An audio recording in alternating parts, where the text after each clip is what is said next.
வணக்கம். தினமலர்.com மாலை 4 மணி செய்திகள். முக்கிய நிகழ்வுகள். யுபிஎஸ்சி தேர்வு பிரச்சினையில் தொடரும் அமளி. தமிழக எம்பிக்களும் போர்க்கோலம். பார்லிமெண்டின் இரு சபைகளும் முடக்கம். உள்நாட்டு போர் நடக்கும் லிபியாவில் தத்தளித்த 44 கேரள செவிலியர்கள் வெளியுறவுத்துறை முயற்சியால் பத்திரமாக மீட்பு. திடீரென வந்த ஆற்று வெள்ளத்தில் அடித்துச் செல்லப்பட்ட ஒரே குடும்பத்தினர் 11 பேர் பலி, ஒருவர் மட்டும் உயிருடன் மீட்பு. விரிவான செய்திகள். சிசாட் தேர்வு முறையை கைவிட வலியுறுத்தி தமிழக எம்பிக்கள் உள்ளிட்ட எதிர்க்கட்சியினர் அமளியில் ஈடுபட்டதால் பார்லிமெண்டின் இரு சபைகளிலும் அலுவல்கள் முடங்கின.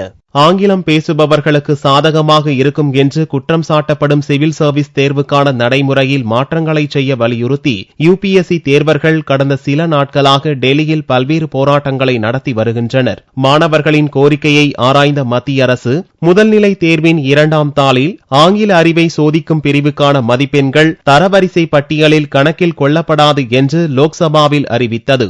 ஆனாலும் போராடி வரும் மாணவர்கள் சிசாட் தேர்வு முறையை முற்றிலும் ரத்து செய்யும் வரை போராட்டம் நீடிக்கும் என்று அறிவித்துள்ளனர். இந்த பிரச்சனையை ராஜ்யசபா செவ்வாயன்று கூடியதும் எதிர்க்கட்சிகள் கிளப்பின.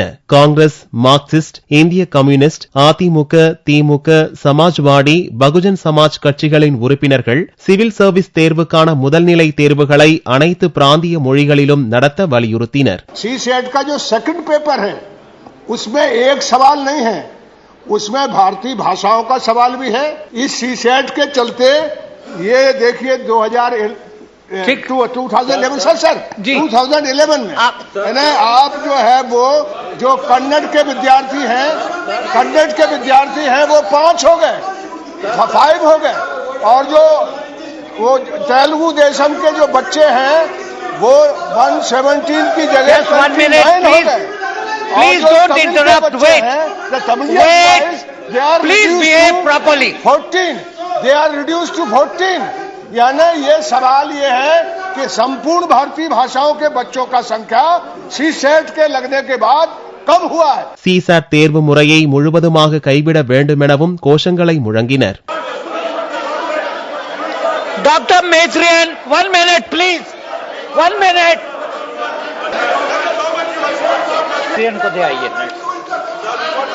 சபை தலைவர் ஹமீத் அன்சாரி அமைதி காக்கும்படி வலியுறுத்தியும் யாரும் கேட்கவில்லை. இதனிடையே சிவில் சர்வீசஸ் தேர்வுக்கான கேள்வித்தாளை தமிழில் வழங்க வேண்டும் என வலியுறுத்தி சபையின் மைய பகுதியை தமிழக எம்பிக்கள் முற்றுகையிட்டனர். இதனால் அமைதியற்ற சூழல் நிலவியதால் சபையை 12 மணி வரைக்கும் அன்சாரி ஒத்திவைத்தார். மீண்டும் சபை கூடிய போதும் இதே பிரச்சனையில் அமளி நீடித்ததால் ராஜ்யசபா மீண்டும் ஒத்திவைக்கப்பட்டது. லோக்சபாவில் கேள்வி நேரத்துக்கு பிறகு சிவில் சர்வீஸ் தேர்வு பிரச்சனையை காங்கிரஸ், அதிமுக, சமாஜ்வாடி உள்ளிட்ட கட்சிகள் எழுப்பின. இதனால் ஏற்பட்ட அமளி காரணமாக முதலில் அரை மணி நேரத்துக்கும் பிறகு பிற்பகல் வரையிலும் சபை ஒத்திவைக்கப்பட்டது. உள்நாட்டு போர் நடக்கும் லிபியாவில் தத்தளித்த 44 கேரள நர்சுகள் செவ்வாயன்று கொச்சிக்கு பத்திரமாக வந்து சேர்ந்தனர். ஆப்பிரிக்க நாடான லிபியாவில் பயங்கரவாதிகளுக்கும் ராணுவத்துக்கும் 3 வாரங்களாக கடும் சண்டை நடந்து வருகிறது. இதனால் லிபியாவின் பல பகுதிகளில் உள்ள மருத்துவமனைகளில் வேலை பார்த்து வந்த கேரள நர்சுகளின் நிலை கேள்விக்குறியானது. நர்சுகளை மீட்க நடவடிக்கை எடுக்க வேண்டும் என மத்திய வெளியுறவுத்துறை அமைச்சர் சுஷ்மா சுவராஜுக்கு கேரள முதல்வர் வேண்டுகோள் விடுத்தார். அதையடுத்து நர்சுகளை மீட்க வெளியுறவு அதிகாரிகள் நடவடிக்கை மேற்கொண்டனர். இதைத் தொடர்ந்து 44 கேரள நர்சுகள் கொச்சிக்கு விமானம் மூலம் பத்திரமாக திரும்பினர். லிபியாவில் சிக்கியுள்ள இன்னும் 50க்கும் மேற்பட்ட கேரள நர்சுகளும் அடுத்தடுத்து வந்து சேர்வார்கள் என்று கேரள அரசு அதிகாரிகள் தெரிவித்தனர். இந்தியாவைப் போலவே பல நாடுகளும் லிபியாவில் சிக்கியுள்ள தங்களது நாட்டவர்களை அங்கிருந்து மீட்டு வருகிறது. ஈராக்கில் நடந்து வரும் உள்நாட்டு போரால் திக்ரித் நகரில் உள்ள மருத்துவமனையில் சிக்கி தத்தளித்த 46 கேரள நர்சுகள் மத்திய அரசின் தீவிர முயற்சியால் கடந்த மாதம் முதல் வாரத்தில் தாயகம் திரும்பினர் என்பது குறிப்பிடத்தக்கது. மத்திய பிரதேசத்தில் ஒரே குடும்பத்தைச் சேர்ந்த 11 பேர் ஆற்று வெள்ளத்தில் அடித்துச் செல்லப்பட்ட கோர சம்பவம் நடந்துள்ளது.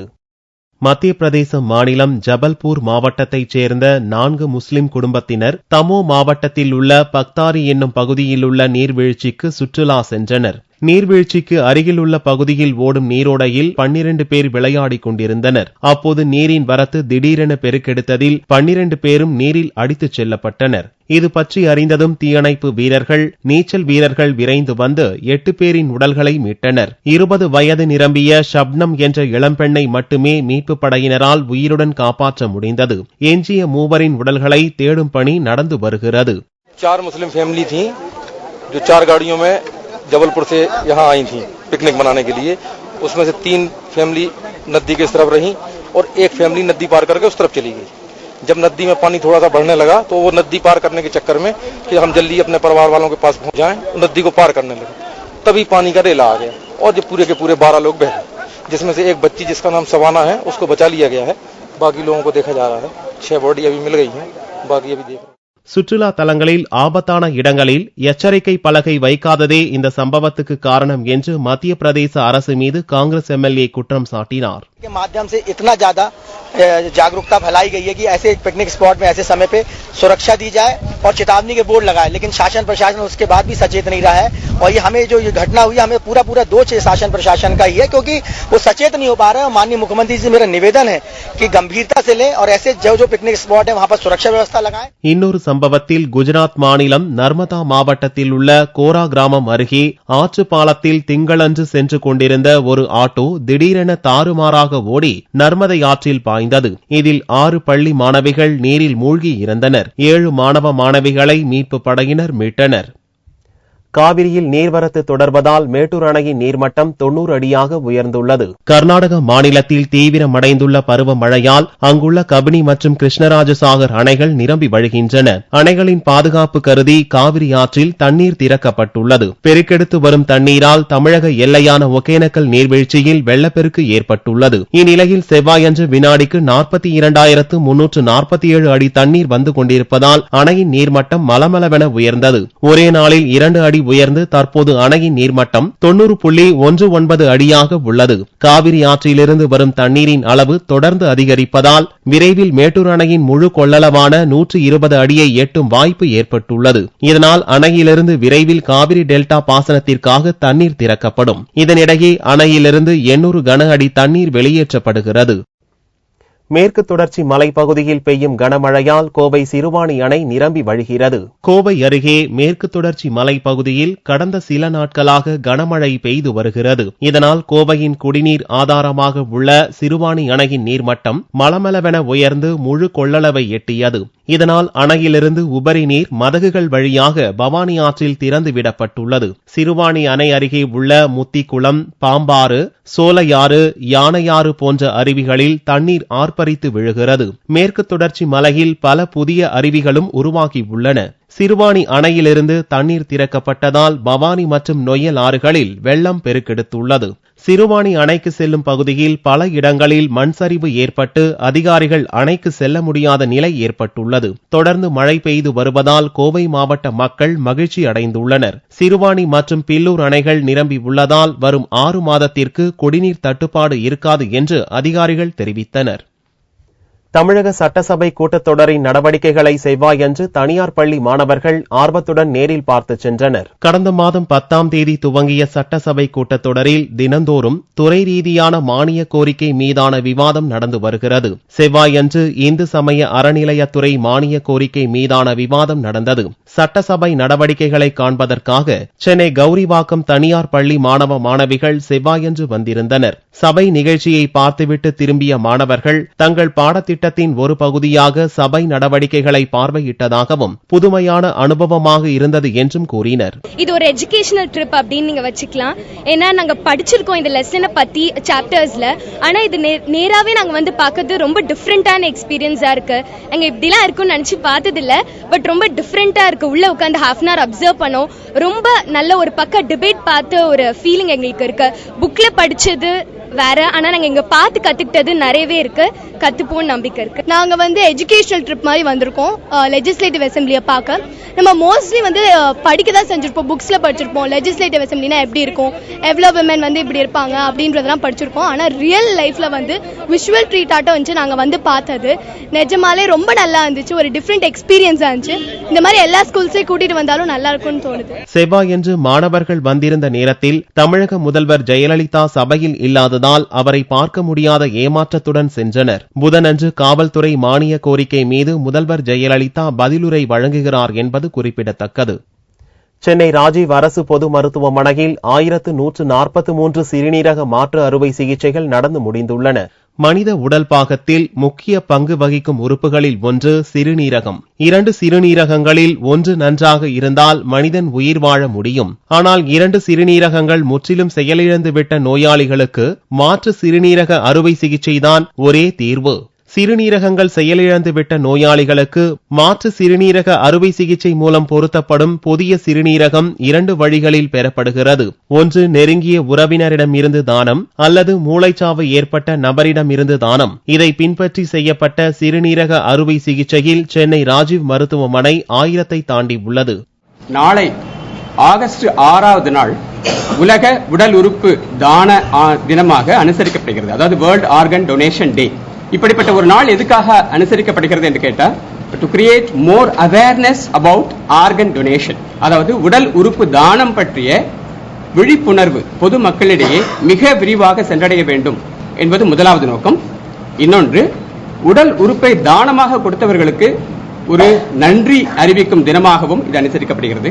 அகில இந்தியாவிலுமே தமிழகம்தான் சிறுநீரக அறுவை சிகிச்சை, மாற்று சிறுநீரக அறுவை சிகிச்சையில் ஒரு முன்னோடி மாநிலமாக, ரோல் மாடலாக திகழ்கிறது. இதுவரைக்கும் நடந்த மொத்த kidney transplants, total number of kidney transplants 1143. Chennai Rajiv அரசு பொது மருத்துவமனையில் 1000வது சிறுநீரக அறுவை மாற்று சிகிச்சை நடந்தது ஒரு மனமித்த தம்பதிக்கு. 2 சிறுநீரகமும் செயலிழந்த நிலையில் தனது 27 வயது மனைவி இளவரசி மூலம் ஒரு சிறுநீரகம் பெற்று உயிர் வாழ்வது மகிழ்ச்சி அளிப்பதாக தெரிவித்தார் 36 வயது கணவர் கலையரசன். ஜிஹெச்ல சேர்ந்து இங்க 38 டைலிஸ் பண்ணி திரும்பி அதுக்கப்புறம் என் மனைவியோட கிட்னி எடுத்து எனக்கு வச்சு பொறுத்துனாங்க. இப்ப எனக்கு நான் நல்லபடியா இருக்கேன். எல்லா டாக்டர் சிஸ்டர் எல்லாருமே நல்லா உதவி செஞ்சாங்க. கடந்த 1986ஆம் ஆண்டுதான் முதல் மாற்று சிறுநீரக அறுவை சிகிச்சை சென்னை அரசு மருத்துவமனையில் நடந்தது. முதுமலை முகாமில் குட்டி யானை திடீரென்று இறந்தது வனத்துறையினரிடையே அதிர்ச்சியை ஏற்படுத்தியுள்ளது. நீலகிரி மாவட்டம் முதுமலை புலிகள் காப்பகத்துக்கு உட்பட்ட தெப்பக்காடு யானைகள் முகாம் உள்ளது.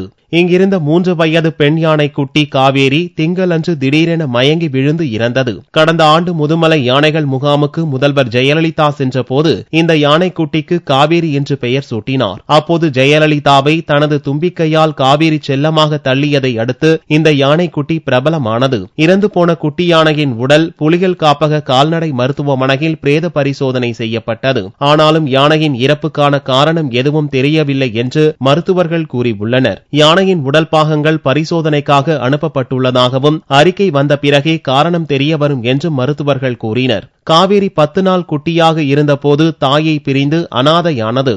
காவேரிக்கு தாய்ப்பால் கிடைக்காத காரணத்தால் நோய் எதிர்ப்பு சக்தி இல்லாமல் போனதால் திடீர் மரணம் நேர்ந்திருக்கலாம் என்றும் கால்நடை மருத்துவர்கள் கூறினர். தூத்துக்குடி பனிமய மாதா ஆலயத்தின் 432வது ஆண்டு திருவிழாவின் தேர்பவனி கோலாகலமாக நடந்தது. தூத்துக்குடி மாவட்டத்தில் அமைந்துள்ள பனிமய மாதா ஆலயம் போர்த்துகீசிய பாணியில் 1600ஆம் ஆண்டுகளில் கட்டப்பட்டது. இங்கு ஆண்டுதோறும் ஜூலை 26ஆம் தேதி முதல் ஆகஸ்ட் 5ஆம் தேதி வரையிலும் ஆண்டு பெருவிழா கோலாகலமாக கொண்டாடப்படுகிறது. இந்த ஆண்டு திருவிழா கடந்த 26ஆம் தேதி கொடியேற்றத்துடன் துவங்கியது. தினமும் ஜெபமாலை, திருப்பலி, நற்கருணை ஆகியன நடந்தன. 9ஆம் நாள் திருநாளான திங்கட்கிழமை அன்று இரவு நடந்த தேர்பவனியில் பல்லாயிரக்கணக்கானோர் பங்கேற்றனர். அலங்கரிக்கப்பட்ட தேரில் மாதா சொரூபம் எழுந்தருள தேர்பவனி கோலாகலமாக நடந்தது. செவ்வாயன்று மதுரை பிஷப் பீட்டர் பெர்னாண்டோ தலைமையில் திருப்பலி நடந்தது. இந்த விழாவில் அனைத்து மதத்தினரும் பங்கேற்றனர். புதன்கிழமையன்று கொடியிறக்கம் நடக்கிறது. தங்கத்தின் விலை செவ்வாயன்று சவரனுக்கு 96 ரூபாய் குறைந்திருந்தது. ஒரு சவரன் தங்கம் 21,256 ரூபாய்க்கு விற்பனையானது. 1 கிராம் ஆபரண தங்கம் 2,657 ரூபாயாக இருந்தது. வெள்ளி கிராமுக்கு 70 காசுகள் குறைந்து 1 கிராம் 47 ரூபாய் 40 காசுகளுக்கு விற்பனையானது. பார்வெள்ளியின் விலை 44,290 ரூபாயாக இருந்தது. திருப்பூர் அருகே வரதராஜபுரம் பகுதியில் பண்டிகை சீசனை முன்னிட்டு மஞ்சள் கயிறு தயாரிக்கும் பணி மும்மரமாக நடந்து வருகிறது. திருப்பூர் மாவட்டம் வரதராஜபுரம் கிராமத்தை சுற்றுவட்டார பகுதி மக்கள் மங்கள கிராமம் என்றழைக்கின்றனர். தாலி கயிறு மற்றும் கோவில்களில் பிரசாதமாக வழங்கப்படும் பலவண்ண கயிறுகள் தயாரிப்பதே இக்கிராமத்தின் பெயர் காரணம். தற்போது ஆடி மாதம் என்பதால் தமிழகம் முழுவதும் கோவில்களில் திருவிழாக்கள் நடந்து வருகிறது. பண்டிகை சீசன் என்பதால் வரதராஜபுரத்தில் மங்கள கயிறுகள் தயாரிக்கும் பணி மும்மரமாக நடந்து வருகிறது. சோமனூர் மில்களில் வெளியாகும் கழிவு நூலை கொள்முதல் செய்யும் தொழிலாளர்கள் கயிறாட்டைகள் மூலம் அவற்றை கயிறாக திரிக்கின்றனர். பின்னர் ஆரஞ்சு, மஞ்சள் போன்ற வண்ணங்களில் கயிறுகளில் சாயம் ஏற்றி காய வைத்து விற்பனைக்கு அனுப்புகின்றனர். ஒரு 30-40 குடும்பம் இந்த தாலிக்கயிறு தயாரிக்கிற தொழிலை செஞ்சுட்டு வர்றோம். கிட்டத்தட்ட ஒரு தாத்தா எங்க முன்னோர்கள் காலத்திலேருந்து இந்த தொழிலை செஞ்சுட்டு வர்றோம். தாலிக்கயிறுனா இந்த வரதராஜபுரம் ஊர் தான் ரொம்ப பிரபலமாக இருக்கு. வேற எந்த ஊர்லையும் செய்யறது இல்லை. அதாவது பெண்களுக்கு மங்களகரமாக இருக்கிற இந்த தாலிக்கயிறை செய்யறதுல நாங்கள் ரொம்ப பெருமைப்படுறோம். தாலிக்கு தேவையான மூலப்பொருள்லாம் இங்கே திருப்பூர் பக்கத்தில் இருக்கிற விசைத்தறியிலிருந்து கிடைச்சிட்டு வருது. அங்கிருந்து எடுத்துட்டு வந்து நாங்கள் ராட்டையில் வந்து கயிறா திரிச்சு அதை நாங்கள் கலர் பண்ணி நாங்கள் கோயில் இருக்கிற தமிழ்நாட்டில் எங்கெங்கே கோயில் இருக்கிறோம் அங்கே பூரா இடத்துக்குமே நாங்கள் அனுப்பிச்சிட்டு இருக்கிறோம். வரதராஜபுரத்தில் தயாரிக்கப்படும் மங்கள கயிறுகள் தமிழகம் மட்டுமின்றி மலேசியா, சிங்கப்பூர் என வெளிநாடுகளுக்கும் ஏற்றுமதி செய்யப்படுகிறது. மங்கள பொருட்களின் மீது நம்பிக்கை கொண்டவர்கள் அதிகம் இருப்பதால் இத்தொழிலில் ஈடுபட்டிருப்பவர்களும் பயபக்தியுடன் அதை தொடர்ந்து வருகின்றனர். மீண்டும் செய்திகள் இந்திய நேரப்படி இரவு 8 மணிக்கு. வணக்கம்.